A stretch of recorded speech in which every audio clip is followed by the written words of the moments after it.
গণ অধিকার পরিষদের সভাপতি নুরুল হক নূরের চিকিৎসা ও স্বাস্থ্যের খোঁজ নিয়েছেন প্রধান উপদেষ্টা ডক্টর মোহাম্মদ ইউনূস।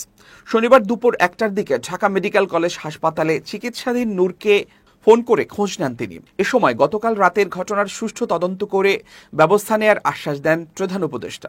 গণ অধিকার পরিষদের উচ্চতর পরিষদ সদস্য ও গণমাধ্যম সমন্বয়ক আবু হানিফ এ তথ্য নিশ্চিত করেছেন। তিনি জানান, প্রধান উপদেষ্টা ডক্টর মোহাম্মদ ইউনূস ফোন করে নুরুল হক নূরের শারীরিক অবস্থার খোঁজ নিয়েছেন।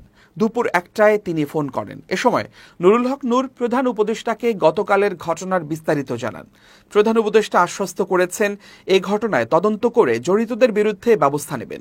এর আগে রাজধানীর বিজয়নগরে জাতীয় পার্টি ও গণ অধিকার পরিষদের নেতাকর্মীদের মধ্যে সংঘর্ষের পর শুক্রবার 29 আগস্ট রাতে আলরাজি টাওয়ারের সামনে সেনাবাহিনী ও পুলিশ সদস্যদের হামলায় আহত হন গণ অধিকার পরিষদের সভাপতি নুরুল হক নূর সহ অর্ধশতাধিক নেতাকর্মী।